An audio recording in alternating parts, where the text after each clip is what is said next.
probably maybe this weekend or next weekend, you can watch everything that's taking place here. You go to YouTube, type in Buck and Dex or Cage Talk. You can watch a bunch of footage of us. When will this be up? Camera guy, Danny. As soon as possible. All right, hopefully tonight. It'll be up soon. Yeah, so you guys, there's a ton of video, a ton of pictures up at buckanddex.com right now if you guys want to check it out. And we had Rashad join us about 10 minutes ago, and now we have Coach Greg Jackson along with us, and no Diego Sanchez this morning. Julie Kedzie here. Yeah, Julie Kedze's here. How are you? Good, thanks. She's back. She was. She's always just big and smiley. Just She's always smiling and laughing. That's it's cute because she's got this gigantic smile and this huge black eye. She's got a nice shiner. So, what's up, Coach Greg Jackson? How you doing, man? Oh, just another day in the office. How are you guys doing? Doing great, man. Doing really good. Thanks for coming down this morning. Oh, it's a pleasure. It's a pleasure to be here. We appreciate it. And, we got the grand opening of your place. Yeah, myself and Mike Winklejohn. Yeah, our school is having our grand opening Saturday at noon. So come down and check us out, meet all the fighters, and kind of check the new school out. It's a really, really nice facility. We put a lot of work into it, so it'll be great to kind of show it to the public. Yeah. We're hoping to get like 5,000 people. I was just gonna say, I hope your place is big enough because a lot of people are coming down. There's gonna be a lot of people. Well, they're all welcome. That's for sure. We love people, and the more the merrier. Good. Awesome. Yeah. Women too. Come down. Yeah. How you doing? Okay. Well, first of all, hold on. Does he owe you a favor? And do you know him well enough to ask him for a favor? Never mind. Go ahead. Go ahead. A favor? Oh, okay. Oh, okay. Great call. Yeah. Great call. You get the peanut gallery for that. Greg Jackson and Rashad Evans are hanging out on the show. And Hey, Rashad, will you come watch my dog this weekend? Make sure you give him his medication and walk him twice a day. So, Diego Sanchez will not be joining us this morning. Ricky, what happened? You failed us, dude. Oh, he's had that real bad staph infection, man. He's really not feeling too hot yet, so we're gonna give him his morning to rest up, and we'll see him tomorrow. He'll be there for autographs and hang out with you guys. He loves you guys. It's just the morning and the staph infection, and just made it a little bit hard for him this morning. It's all right. So, Coach, you're here on behalf of Diego. I'll represent Diego, absolutely, any day of the week. So I'm sure there's a lot of people that have, of course, tons of questions about, excuse me, UFC 69, that fight, and I'm sure you guys have had a lot of media already hound you guys about that fight, have you? Sure. Yeah. Well, not too much yet, but yeah, I'm sure they're. Do you want to talk about it a little bit? Sure. Or? Yeah, that's fine. Koscheck had a great game plan.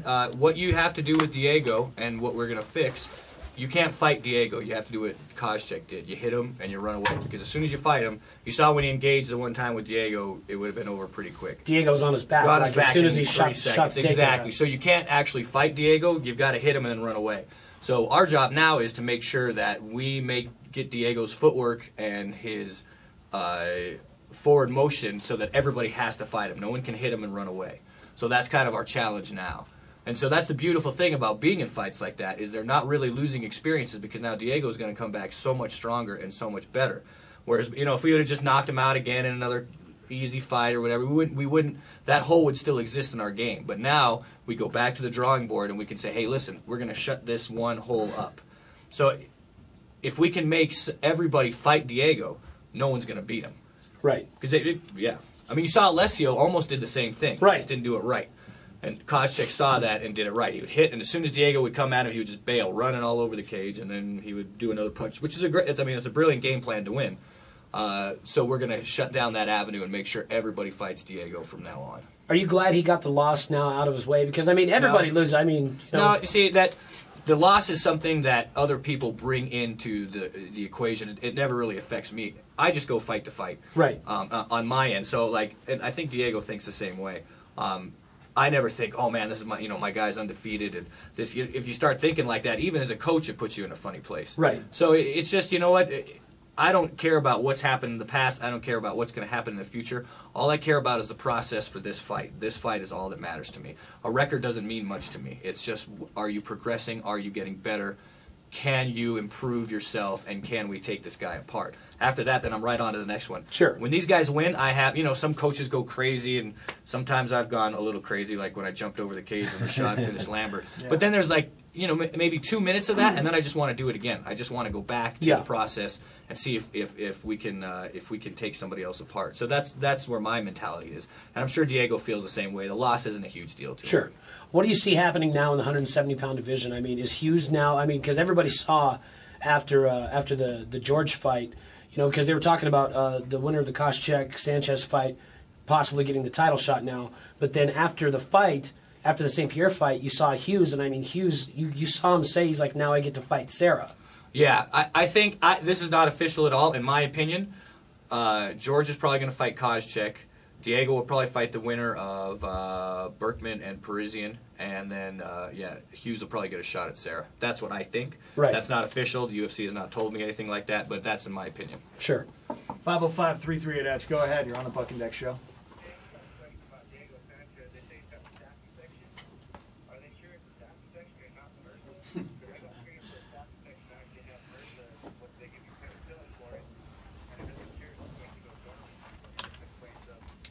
Well, I'm sure the doctors that treated him at the hospital know that it's a staph infection and are calling it a staph infection, and they operated on it as a staph infection. So they actually had to take a big chunk out of his leg. So yeah, he's got a staph infection. Yeah, he physically videotaped it, and I physically saw it. It looks like a Zia symbol the size of a quarter with a hole in his leg.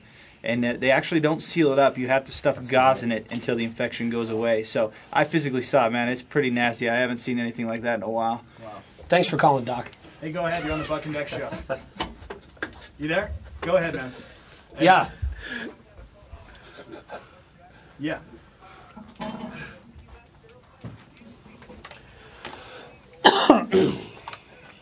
You know what? Oh.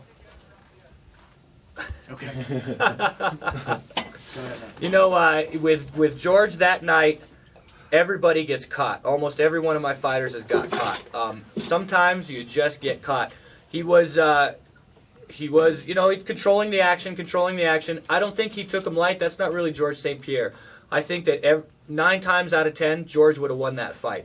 But that night was Matt Serra's. He kind of get that overhand right and tag George just in the right way. And it kind of sent George to a place he hadn't been before. So I don't think it was anything other than a big punch at the wrong time. He trained real hard. Rashad and Nate were helping him out a lot. I think it was just one of those fluke things, and we look forward to a rematch with him as soon as possible. Rashad Evans and Coach Greg Jackson hanging out on the show. If you got questions, 505-338-3343. I've got a question. What now? When you're in the cage, they have all those sponsorships that are vinyl down there on the bottom of the mat, right? Mm-hmm. Now it looked like George slipped in that fight. I mean, like big time slip, because he was backing up and it really looked like he slipped. I mean, are those things slick out there? Do you think there's something they can do about that to make that not so slick? Because I mean, Randy Couture, it happened with Chuck Liddell. He slipped and got popped. Same thing happened with George. Yeah, I don't know if there's anything they can do. Maybe they can make it a little rougher, but they're very slick when they get out there. You get that sweat on the bottom of your feet, and it's just How about the blood like on ice. that too, man? I mean, that has to. Yeah, I mean, in the surface of the cage, the material that it is, it already is very slick, anyways. So when you get a little bit of sweat on your feet or blood or anything like that, you slip all over. Hear that, Dilbert? You hear that? You got to get ready, man. What do you think about that? There'll be a lot of blood on the mat. Probably. Come tomorrow at noonish, UFC 69.5. Dilbert taking on Jardine. 505-338. Well, I feel that we're definitely in the mix with all those guys. There are a lot of great coaches, and they're all great people. Milicic is great. Bob Cook, who runs AKA, is great. Everybody at American Top Team is great. They're all super cool guys. We have been very successful against all those schools for the most part. So I say that we are right there in the mix with all of them. I don't think that you can say we're the best team or any one team is the best team. I think we're earning that right now. But I think right now we're kind of all in the mix. We all have this potential to be all of these great teams. And, of course, we're ambitious. We want to be the best team ever. So that's our goal. But I think right now we're still in the war.